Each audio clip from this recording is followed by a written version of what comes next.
Apa kabarnya? Semoga dalam kondisi sehat, dalam perlindungan Tuhan. Bersama saya Evangelis Agnes Yagian akan mengawali pagi ini dengan renungan singkat. Sebelumnya, mari kita berdoa.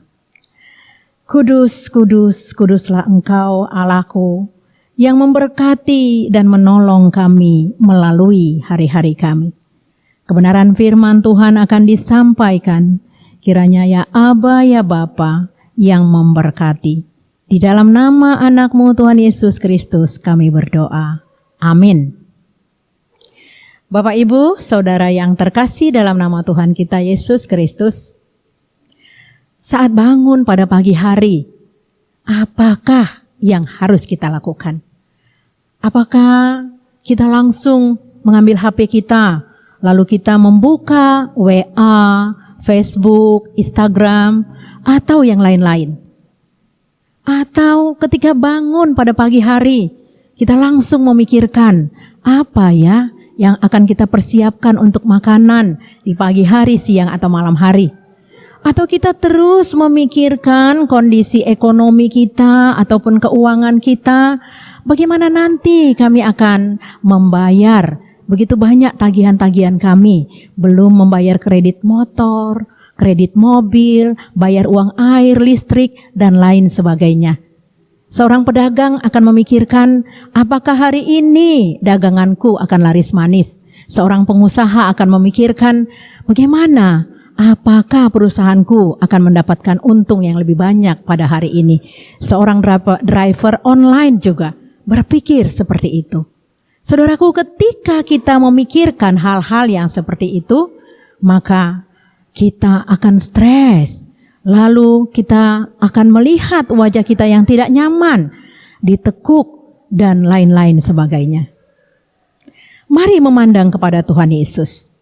Dia adalah solusi yang tepat, yang mengawali pagi kita. Yang ditawarkan oleh Yesus adalah 3 hal penting yang harus kita ingat dan mari kita lakukan. Yang pertama adalah bersukacitalah untuk nafas kehidupan dan hari yang baru. Yang kedua, berdoa, minta tuntunan Tuhan di sepanjang hari kita. Apapun yang menjadi keinginan kita dan kerinduan kita, kita minta pada Tuhan. Lalu yang ketiga, jangan lupa kita menegur atau menyapa dengan senyum kepada seisi rumah kita. Baik itu istri, suami, orang tua, anak-anak kita, pahopu kita, atau bahkan asisten yang bekerja di rumah kita. Dengan begitu, ketika kita melakukan itu, kita sudah mengawali hari-hari kita dengan pimpinan Roh Kudus dan dengan penuh kasih Yesus Kristus yang menuntun perjalanan hidup kita. Bapak Ibu Saudara sekalian, hari ini yang menjadi ayat renungan kita diambil dari kitab Yohanes pasal 3 ayat 27. Dikatakan, jawab Yohanes, tidak ada seorang pun yang dapat mengambil sesuatu bagi dirinya kalau tidak dikaruniakan kepadanya dari sorga. Firman Tuhan hari ini kita beri judul kerendahan hati Yohanes. Pada waktu itu Yohanes menegur murid-muridnya karena murid-muridnya masih memiliki pengertian duniawi. Mereka ingin menjadi hebat. Mereka ingin membandingkan guru mereka dengan Tuhan Yesus.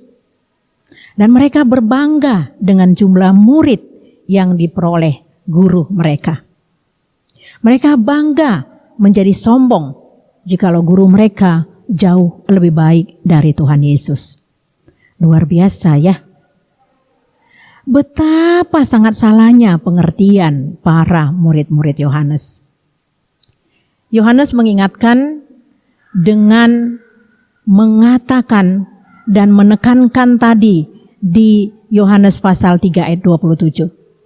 Tidak ada seorang pun yang dapat mengambil sesuatu bagi dirinya kalau tidak dikaruniakan kepadanya dari sorga. Yohanes sadar betul bahwa dia dipanggil Allah yang berkedaulatan dan pada suatu pelayanan yang sangat khusus, bukan pada keberhasilan yang duniawi. Dia tidak sedang bersaing, apalagi dengan Tuhan Yesus yang dia beritakan.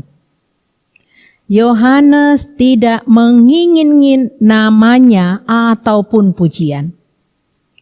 Kita belajar dari teladan Yohanes bahwa ukuran sebagai hamba Tuhan untuk melayani adalah menjalankan apa yang dipercayakan Tuhan kepadanya.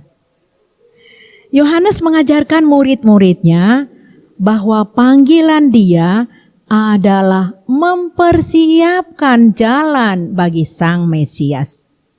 Berarti dia harus mempersiapkan orang-orang yang mengikut Yesus, bukan mengikut dirinya. Yohanes hanyalah suara yang perlahan-lahan akan hilang. Saudaraku, saya rindu semua kita mau belajar dari teladan Yohanes Pembaptis yang tidak mencuri sedikit pun kemuliaan Tuhan, yang mampu berkata apa adanya, berani menegur yang salah, dan tetap rendah hati di hadapan Tuhan. Biarlah prinsip hidup kita dalam segala hal adalah untuk memuliakan Tuhan dalam kehidupan kita, sehingga kita pun dapat berkata, Tuhan harus semakin besar dan kita harus semakin kecil. Amin. Marilah kita berdoa. Bersukacitalah dan bersorak-sorailah, hai seluruh bumi, atas kasih dan karunia Tuhan yang agung, yang mengajarkan kami tentang kerendahan hati dan belajar dari teladan Yohanes. Kiranya Tuhan memberkati kami hari ini sampai selama-lamanya. Amin. Kasih karunia dari Tuhan Yesus Kristus, kasih dari Allah Bapa, dan persekutuan dari Roh Kudus yang menyertai kita hari ini sampai selama-lamanya. Amin. Selamat beraktivitas, Tuhan Yesus memberkati.